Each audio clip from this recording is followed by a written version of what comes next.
ఈ హాస్టల్ దగ్గర మాత్రం నిర్వాహకులు అయితే ఎంత దారుణంగా ఉన్నారంటే మీకు విజువల్స్ కూడా నేను చూపిస్తాను. ఏం మాట్లాడుతున్నారంటే మీడియా వాళ్ళు డబ్బులకు అమ్ముడుపోతారు,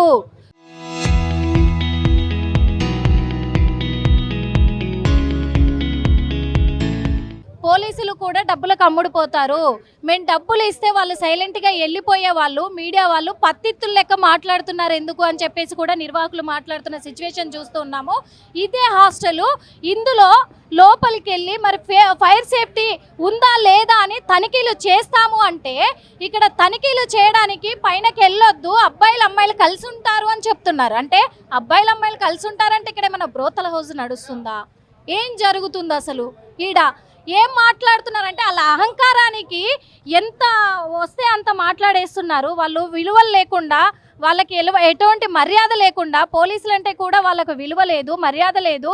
మీడియా వాళ్ళని పత్తిత్తులు అంటున్నారు, పోలీసులని ఎవరు రమ్మన్నారు అంటున్నారు. డబ్బులు ఇస్తే వాళ్ళు డబ్బులు తీసుకొని మూసుకొని వెళ్ళిపోతారని మాట్లాడుతున్నారు. దీని పట్ల ఖచ్చితంగా పోలీసులు కూడా నిఘా పెట్టాలి, ఇక్కడ చర్యలు చేపట్టాలి, తనిఖీలు సోదాలు మాత్రం ఖచ్చితంగా చేయాల్సిందిగా ఖచ్చితంగా ఇక్కడ ఆఫీస్పేటలో ఉన్నటువంటి పోలీస్ స్టేషన్కి కూడా మేము కోరుకుంటున్నాం. గచ్చిబౌలి పోలీసులు మాత్రం ఖచ్చితంగా చర్యలు తీసుకొని తీరాలి. ఇక్కడ ఏం జరుగుతుంది అసలు? ఈ పీజీ హాస్టళ్లలో కోలివింగ్ హాస్టళ్లలో ఏం జరుగుతుంది అనే కోణంలో పోలీసులు ఎందుకు చర్యలు తీసుకోవట్లేదు? నిజంగా పోలీసులు డబ్బులు తీసుకుంటున్నారా? ఈ కోలివింగ్ హాస్టల్స్ దగ్గర పోలీసులు డబ్బులు తీసుకొని సైలెంట్గా వెళ్ళిపోతున్నారా? వాళ్ళ వీడియో ఉంది, వాళ్ళు మాట్లాడుతున్న వీడియో ఉంది, మేము రిలీజ్ చేసి చూపిస్తున్నాము. ఖచ్చితంగా కూడా పత్తిత్తులు అని మాట్లాడుతున్నారు. ఈ నిర్వాహకులకి ఎంత పొగరుంటే వీళ్ళు ఇంత అహంకారంతో ఎలా మాట్లాడుతున్నారు? కానీ ఈ హాస్టల్ మీద ఖచ్చితంగా కూడా సోదాలు నిర్వహించాలని కోరుకుంటున్నాం. పోలీసుల్ని ఖచ్చితంగా సోదాలు నిర్వహించి తీరండి, లేకపోతే మీడియా ప్రతి హాస్టల్ మీద పడుతుంది, అలాగే పోలీసుల మీద కూడా పడుతుంది. హాస్టల్స్ మీద ఎలాగైతే పడుతుందో పోలీసుల మీద కూడా పోలీసులు ఎందుకు చర్యలు తీసుకోవట్లేదని నిలదీయగలుగుతుంది మీడియా. కాబట్టి ఖచ్చితంగా మీరు యాక్షన్ తీసుకోవాల్సిందిగా గచ్చిబౌలి పోలీసులని మనసారా కోరుకుంటున్నాం. మేము వాళ్ళను అర్థిస్తున్నాము. మీడియా వాళ్ళంటే అంత చులకనగా ఉంది, పోలీసులు అంటే అంత చులకనగా ఉంది. కానీ కనీసం ఈ పోలీసులు చర్యలు చేపడితే ఎలా ఉంటుంది అనేదైనా మీరు కొంచెం వాళ్ళకు చూపిస్తే, అది తెలిస్తే బాగుంటుంది, తెలియజేస్తే బాగుంటుందని కూడా కోరుకుంటూ ఉన్నాము. చూడండి, అబ్బాయిలు అమ్మాయిలు కలిసి ఉంటారు అని చెప్తున్నారు, వెళ్ళకూడదు అని చెప్తున్నారు. ఓకే, అమ్మాయిలు ఉంటారు, అమ్మాయిలు ఎలాంటి డ్రెస్లలో ఉంటారో తెలియదు కాబట్టి కెమెరాలు పెట్టొద్దు, అది ఓకే, ఒప్పుకుంటాము. కోల్ లివింగ్ అని పెట్టి అబ్బాయిలు అమ్మాయిలు ఎందుకు కలిసి ఉంటారు నాకు అర్థం కాలేదు. పోనీ డబ్బులు ఇస్తే ఎందుకు వెళ్ళిపోతున్నారు పోలీసులు?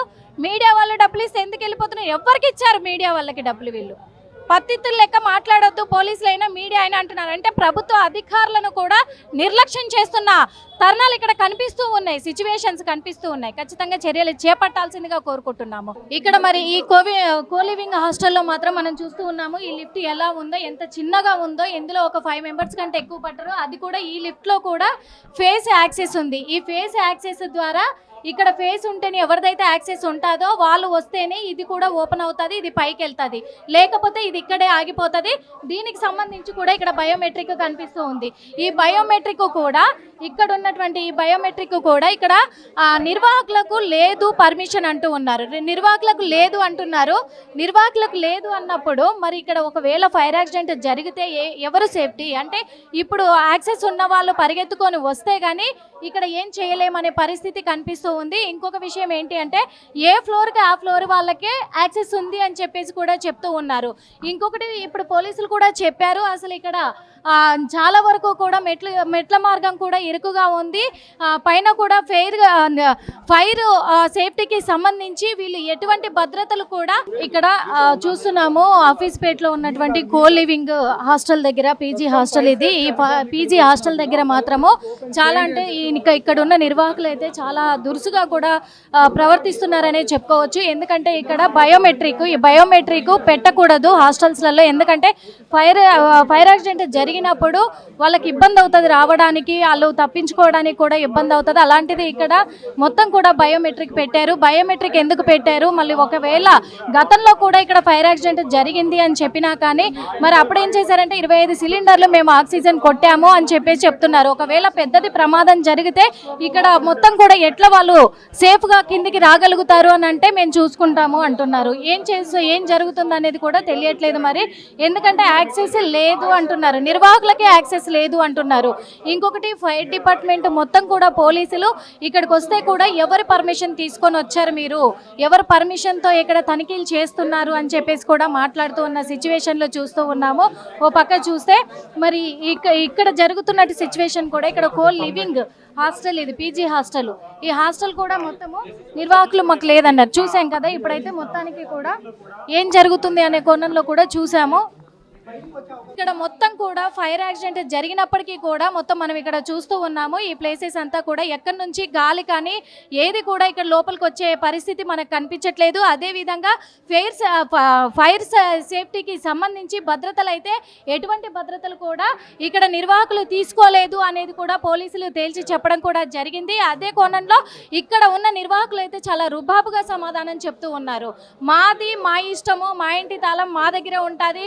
ఇంకొకటి ఏంటంటే బయోమెట్రిక్ ఓపెన్ చేసే అవసరం లేదు అని చెప్పేసి అంటున్నారు. పోలీసులని మీడియాను కూడా నిలదీస్తూ ఉన్నారు, ఎవరు పర్మిషన్తో వచ్చారు అని చెప్పేసి కూడా చెప్తూ ఉన్నారు. గతంలోనే 5th ఫ్లోర్లో ఫైర్ యాక్సిడెంట్ జరిగింది కూడా, అప్పుడు కూడా చూసాము. అది కేవలము ఏసీ బ్లాస్టింగ్ కాబట్టి అప్పుడు ఎవరికి ఏం జరగలేదు. కాకపోతే ఒకవేళ పెద్దది ఫైర్ యాక్సిడెంట్ జరిగితే కనుక ఏంటి సేఫ్టీ ఇక్కడ అని అంటే మాకు తెలుసు అంటున్నారు. అంటే వాళ్ళు వచ్చేంత వరకు ఇక్కడ ఆగాల్సిందే అనేది ఖచ్చితంగా కనిపిస్తూ ఉంది. అంటే ఆ లోపు ఎవరికైనా ఏమైనా కానివ్వచ్చు అనేది కూడా తెలుస్తూ ఉంది. అంటే ఇందులో ఉంటున్న వాళ్ళకు కూడా సేఫ్టీ ఉందా లేదా అనే కోణంలో పోలీసులు ఈ రోజు నుంచి మొదలుకుంటే ప్రతిరోజు కూడా హైదరాబాద్ మొత్తం కూడా, హైదరాబాద్ నగర వ్యాప్తంగా ఎక్కడైతే ఎక్కువ పబ్లిక్ ఉంటారో, స్టే చేస్తారో, అదేవిధంగా గ్యాదర్ అవుతారో అక్కడంతా కూడా తనిఖీలు చేపడితే పోలీసుల్ని ఎవరు పర్మిషన్ ఇచ్చారు మీకు అని అడుగుతున్నారు ఇక్కడ నిర్వాహకులు. అంత ధీమాగా, అంత దౌర్జన్యంగా మాట్లాడుతూ ఉన్నారు. మీడియాని లోపలికి రానివ్వట్లేదు. ఏమన్నంటే వాళ్ళు చెప్పే సమాధానం కూడా చాలా ర్యాష్గా ఉంది. మరి ఇక్కడ వీళ్ళు లివింగ్ ఏ పర్మిషన్తో నడిపిస్తున్నారు? ఎందుకంటే ఇక్కడ బిల్డింగ్ కట్టేటప్పుడు కూడా ఫైర్ సేఫ్టీ అధికారుల నుంచి పర్మిషన్ తీసుకోవాలి. ఆ పర్మిషన్లు లేవు. ఇక్కడ ఫైర్ సేఫ్టీకి సంబంధించినటువంటి భద్రతలు ఏవీ లేవు. అలాంటిది లివింగ్ నడిపిస్తుండడమే కాకుండా ఫైర్ సేఫ్టీ అధికారులు వచ్చి ఇక్కడ తనిఖీలు చేపడితే వాళ్ళను ఇంకా రుబాబుగా వాళ్ళు వెనక్కి పంపించడము, మీడియాని అసలు పైకే రానివ్వకపోవడము, ఇదంతా కూడా ఇక్కడ ఆఫీస్పేట్లో ఉన్నటువంటి లివింగ్ హాస్టల్ ఇక్కడ మనకు కనిపిస్తుంది కదా, లివింగ్ హాస్టల్ ఇది. ఈ living SB rights, okay, SB rights, SB rights ఇది. ఈ లివింగ్ హాస్టల్లో ఇది ఇక్కడ ఉన్నటువంటిది. ఈ ఫైర్ సేఫ్టీ ఈ ఆక్సిజన్ సిలిండర్లు చూస్తున్నాము. ఇవి తెచ్చి ఇక్కడ ఇప్పుడు బయట పెట్టారు. ఇదంతా కూడా ఇక్కడ ఏం జరుగుతుందనే కోణంలో ఒకసారి ఫైర్ సేఫ్టీ అధికారులు ఎలాగైతే తనిఖీలు చేశారో హాస్టల్స్లో ఏం జరుగుతుంది అనేది కూడా పోలీసులు కూడా పట్టించుకొని ఇక్కడ తనిఖీలు నిర్వహిస్తే చాలా వరకు కూడా చాలా ప్రమాదాలు జరిగే అవకాశం తగ్గుతుంది అనేది కూడా భావిస్తూ ఉన్నాము. ప్రస్తుతం ఇది ఇక్కడ ఉన్నటువంటిది. ఫైర్ సేఫ్టీ అధికారులు ఖచ్చితంగా ఈ రోజు నుంచి హైదరాబాద్ నగర వ్యాప్తంగా కూడా అన్ని చోట్ల హాస్టల్స్ కావచ్చు, రెస్టారెంట్స్, బార్లు, అన్ని చోట్ల కూడా తనిఖీలు చేపడుతూ ఉన్నారు. ఫైర్ సేఫ్టీ ఎక్కడైతే లేదో, వాళ్ళ భద్రతలు తీసుకోవడం లేదో వాళ్ళకు నెల రోజులు గడువిస్తున్నారు, నోటీసులు అందజేస్తున్నారు. ఏమేమో వాళ్ళు అమర్చుకోవాలి, ఎలాంటి జాగ్రత్తలు తీసుకోవాలి మొత్తం కూడా నోటీసులు అందిస్తూ ఉన్నారు. నెల రోజుల్లో గనక వాళ్ళు చర్యలు అంటే వాళ్ళు భద్రతలు కల్పించుకోకపోతే, వాళ్ళు పనులు పురమాయించుకోకపోతే ఖచ్చితంగా చర్యలు చేపడతామంటున్నారు. ఇలాంటి దురుసుగా ఉన్న చోట్ల మాత్రం ఖచ్చితంగా చర్యలు చేపడతామని చెప్తూ ఉన్నారు. ఇది ప్రస్తుతం ఇక్కడ ఉన్నటువంటి సిచ్యువేషన్. కెమెరామెన్ మధుతో నిర్మల, RTV. 10:38 ఇక్కడ ఫైర్ యాక్సిడెంట్ అయిందండి. మాకు కంట్రోల్ నుంచి ఫోన్ కాల్ వచ్చింది. 10:30కి ఫైర్ కాల్ వచ్చింది. 10:39కి టర్న్అవుట్ అయ్యాం. 10:40 అయితే వితిన్ 9 minutesలో టర్న్అవుట్ రష్గా అయిపోయినా 4th ఫ్లోర్లో 418లో మనకు ఫైర్ కాల్ వచ్చిందని చెప్పి ఇన్ఫర్మేషన్ రావడం జరిగింది. ఇన్ఫర్మేషన్ రాగానే వచ్చినప్పుడు చూస్తే మా ఆఫీసర్లు అందరూ వచ్చి చూస్తే ఏంటంటే ఏసీ ఉంది కండి, ఏసీ కంప్రెసర్లు పేలి దాంట్లో షార్ట్ సర్క్యూట్ అయ్యి ఫైర్ అయింది. ఫైర్ కావడంతో ఎవాక్యుయేట్ చేయడం జరిగింది. ఇంకోటి ఏంటంటే అదృష్టవశాత్తు ఎవరికి ఏమి కాలేదు. అందరూ కూడా ఎవాక్యుయేట్ చేయడం జరిగింది. సేఫ్గా ఫైర్ పుటప్ చేయడం జరిగింది. వితిన్ 10 minutesలో ఫైర్ పుటప్ చేసినాము. వాళ్ళకి ఇన్ఫర్మేషన్ ఇవ్వడం జరిగింది, నోటీస్ ఇవ్వడం జరిగింది. దాంట్లో భాగంగా ఈరోజు ఇన్స్పెక్షన్ చేయడం జరిగింది. సుపీరియర్ ఆఫీసర్స్ ప్రకారం ఏంటంటే మనకి ఇదని కదా హఫీజ్పేట, ఇదేంటంటే ఇది మొత్తము సాఫ్ట్వేర్ ఏరియా. ఈ సాఫ్ట్వేర్ ఏరియాలో బాగా పుట్టగొడుగులా పుట్టుకొచ్చినాయి. ఏంది కూలింగ్ హాస్టల్స్ అని, అది రెసిడెన్షియల్ హాస్టల్స్ అని, ఓకే, నో ప్రాబ్లం ఉన్నాయి. దాంతోపాటు ఫైర్ అండ్ లైఫ్ సేఫ్టీ కూడా చూసుకోవాలి. ఏంటంటే ఇది చూసాం మనం ఇప్పుడు స్టిల్ 2+6 upper floors అండి బిల్డింగ్ ఇది. స్టిల్ట్ అంటే యాక్చువల్గా వాడాల్సింది ఏంటంటే పార్కింగ్కి వాడాలి. సరే డైనింగ్ వాడుతున్నారు వాళ్ళు, దాంట్లోనే డీజీ సెట్ పెట్టారు ఒకటి. దానివల్లే ఎందుకంటే ఇదే చూస్తే మనం జస్ట్ ఒక నెల రోజుల క్రితము మీరు కూడా ఉన్నారు మీది ఏది మీడియా మిత్రుల సమక్షంలో అప్పుడు మనము టీఎన్జిఓస్ కాలనీ ఫైర్ అయింది. టీఎన్జిఓస్ కాలనీ ఫైర్ అయినప్పుడు ఏమైందంటే సేమ్ ఇదే ప్రాబ్లం. సెల్లార్ ఉంది, సెల్లార్ పక్కనే ఏమి మీటర్స్ పెట్టారు, మీటర్స్ పక్కనే మనం ఏం చేసినారు సోఫా వాడకుండా సోఫా పెట్టారు.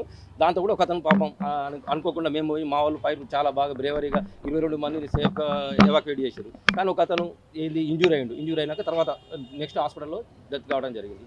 ఇట్లాంటి కావకూడదనే ఉద్దేశంతో మా సుపీరియర్ ఆఫీసర్ యొక్క ఆజ్ఞ ప్రకారము ఇవన్నీ కోలివింగ్ హాస్టల్స్ కానివ్వండి, మీరు ఇంతకుముందే చూశారు బార్ అండ్ రెస్టారెంట్స్ కానివ్వండి, ఇలాంటి పబ్లిక్ గ్యాదరింగ్ ఉన్న ఏరియాస్, పబ్లిక్ కాంగ్రిగేషన్ ఏరియాస్లో ఏంటంటే మన బిజినెస్ చేసుకోనివ్వండి, నో ప్రాబ్లం అండి. బిజినెస్తో పాటు ఫైర్ అండ్ లైఫ్ సేఫ్టీ కూడా పాటించాలి. అది కూడా వాళ్ళ బాధ్యతని. మరి సెక్షన్ 1920లో వాళ్ళ బాధ్యత ఉంది. మా సెక్షన్ 1920లో కూడా మేము ఇన్స్పెక్షన్ చేయొచ్చు. వాళ్ళు కూడా వాళ్ళ బాధ్యత ప్రకారం ఏంటంటే ఈ ఫైర్ సేఫ్టీ, లైఫ్ సేఫ్టీ ఉండాలి. ఇలాంటి బిల్డింగ్ చూసినట్టయితే మనం స్టిల్ టు ప్లస్ 6 అప్పర్ ఫ్లోర్తో మినిమం 2 స్టేర్ కేసు ఉండాలండి. మినిమం 1.25 మీటర్స్ అన్న ఉండాలి రెసిడెన్షియల్ కాబట్టి. అదైతే కమర్షియల్ అయితే 1.5 మీటర్స్ యాజ్ పర్ ఎన్బీసీ 2016 అని నామ్స్ ఉన్నాయి. ఆ నామ్స్ ప్రకారం మేనేజ్ చేయాలి. ఇంకోటి ఫైర్ సేఫ్టీ సిస్టమ్స్ కూడా నిల్లండి. ఫైర్ సేఫ్టీ సిస్టమ్స్ కూడా లేవండి దీంట్లో. దానివల్ల ఈరోజు అధికారికంగా తనిఖీ చేయడం జరిగింది. మీ ముందు మీ మీడియా సమక్షంలో చూడడం జరిగింది. సార్ ఇక్కడ ఏ ఒక్క నిబంధన పాటించట్లేదు. కనీసం మీడియా విజువల్స్ తీసుకోవడానికి ఫైర్ యాక్సిడెంట్ జరిగిన ఒక వీడియో తీసుకోవడానికి వస్తే వాళ్ళు నిర్వాహకులు డిలీట్ చేయమని చెప్పడం, ఇప్పుడు కనీసం ఇప్పుడు కూడా మీడియా నిబంధనలు లేకుండానే మళ్ళీ తిరిగి దౌర్జన్యాలు ఎందుకు? అదేనండి ఇంకా అది అంటే ఏంటంటే నిబంధనలు మాత్రం పాటించలేదండి. దీంట్లో చూస్తున్నారు మీరు, ఒకటే కారిడార్ ఉంది, ఒక చిన్న స్టేర్ కేస్ ఉంది, ఒక లిఫ్ట్ ఉంది. ఇక్కడ చూసాం జస్ట్ లైక్ ఎందుకంటే నిన్ననే చూసాం కదండి, ఇంతకుముందు మాట్లాడినట్లు కూడా నిన్ననే ఇక్కడ మనకి లక్నోలో ఫైర్ యాక్సిడెంట్ అయింది. అది G+2 బిల్డింగ్, అది ఇంకా చిన్న బిల్డింగ్. సేమ్ ఫేస్ రికగ్నైజేషన్ లేకుంటే బయోమెట్రిక్ వేయటం వల్ల ఏంది లాక్ వేయటం వల్ల స్టోర్ కేసు ఓపెన్ కాలేకపోయి చనిపోవడం జరిగింది. ఇక్కడ కూడా సేమ్ బయోమెట్రిక్ లాక్ పెట్టాడు.